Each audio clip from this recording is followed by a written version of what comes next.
Hey everyone, this is MrAddOil again, helping you fight your today for your better tomorrow.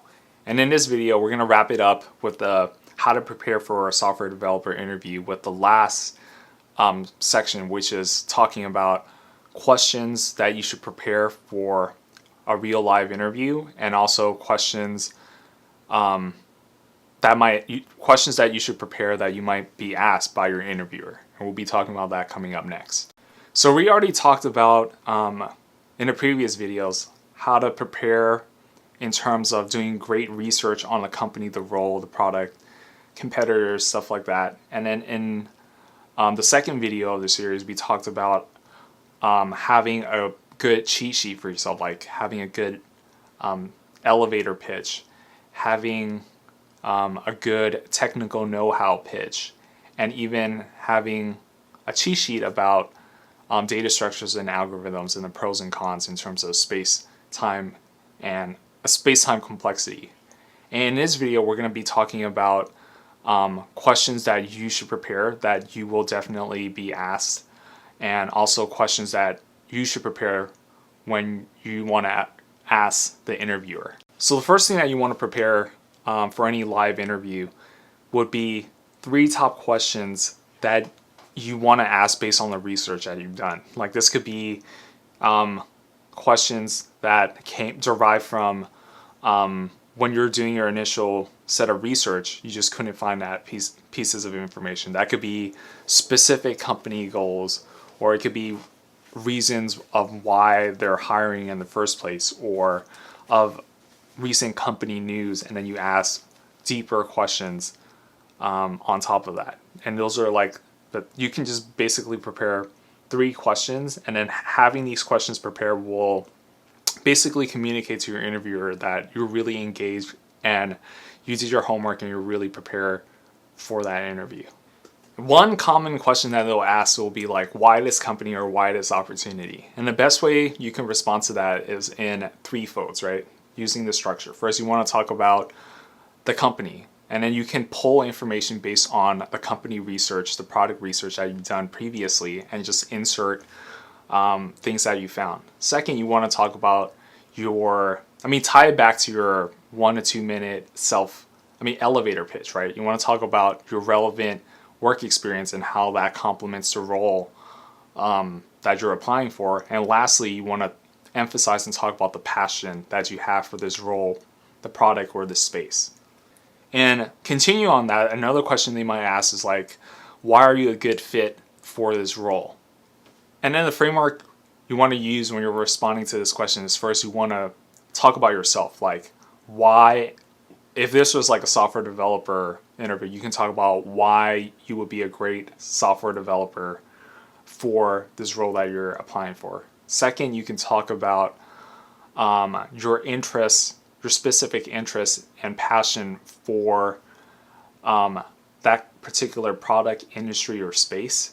And lastly, you might want to add some like sprinkles on top and be like, I did a lot of research on the company culture and values, and then I think me as a person and what I represent is a great fit for that. Next is the infamous turnaround where the interviewer goes like, all right, do you have any questions for me? And then this can get really awkward if you really didn't prepare any questions. And that can happen. Like, sometimes you went through like a ton of rounds and you're just like questioned out. So you want to have some sort of like pre-curated questions prepared for each of those rounds. But when in doubt, you can like just ask questions based on these like type of topics, right? The first one you could talk about, or questions you can ask, will revolve around the company. You can open it up. I love using this question, like, can you tell me about your company, the company goals in this next year?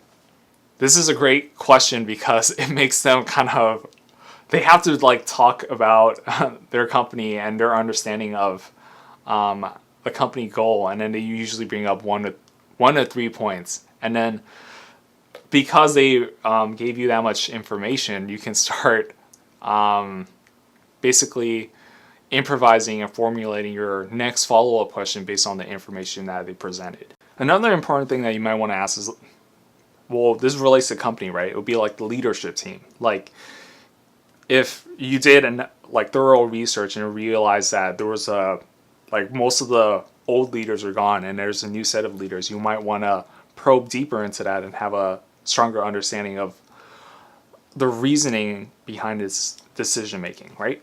Next, like if this was a software developer interview, you want to understand the technical context of the role that you're applying for, right? You want to learn how many people are on the engineering team, like why is this opportunity open? What is their product roadmap? What is, like, if you're, depending on when you apply during the year, you want to be like, what is the end goal for this year X, right? And then when you have that information, like they'll basically tell you like these are the company goals, these are the product goals. Then once you understand like the deliverables that they're trying to achieve, then you can start asking questions about what is stopping you right now from doing that.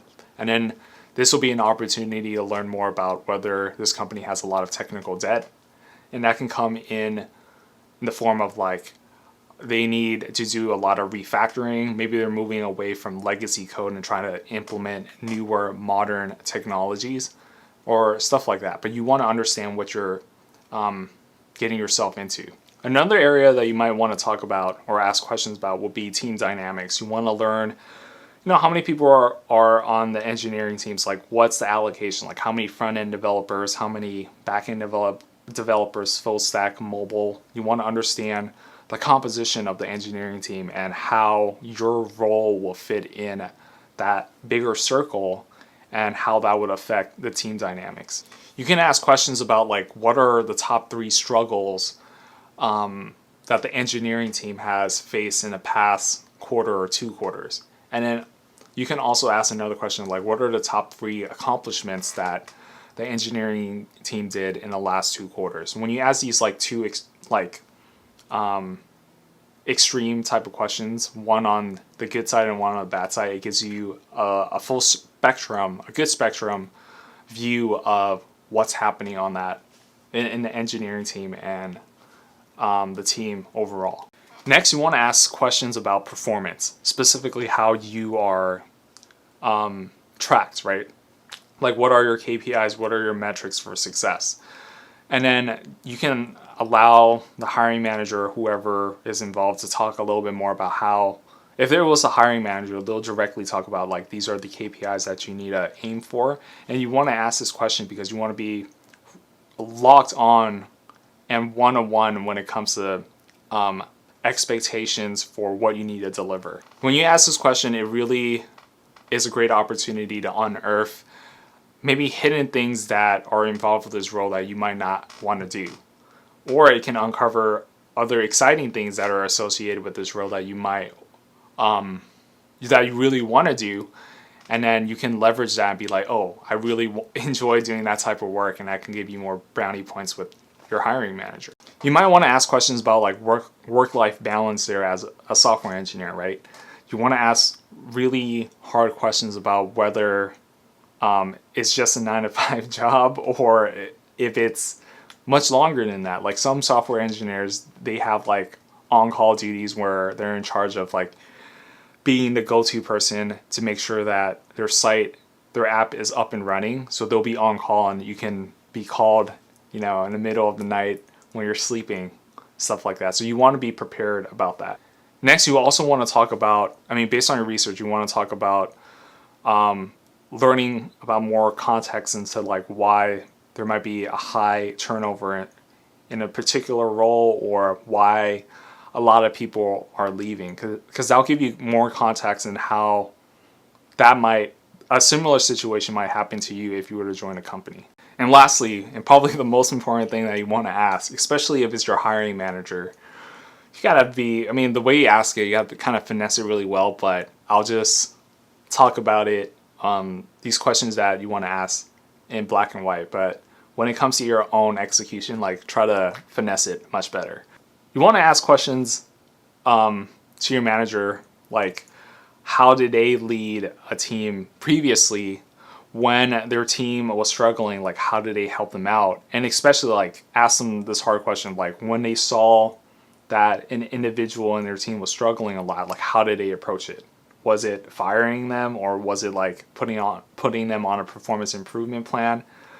Or was it like coaching them using one-on-one sessions and like really mentoring and building that person up so that they'll succeed? Then you want to ask questions about how your manager views success in that role. And you want to get all the metrics, the quantifiable details out. Like, let's say that they expect you to finish projects normally within a 1 week time frame for most projects, stuff like that. Something that's tangible, so you will know what's expected of you and how your manager sees success. And yeah, like asking really good questions to your potential new boss and manager is super important, because you've heard the saying, right? Like, people don't leave companies, they leave their bosses or managers. So you want to make sure and vet to see if the manager that you're working for will be a good fit for you, will be a good manager to you, because that really dictates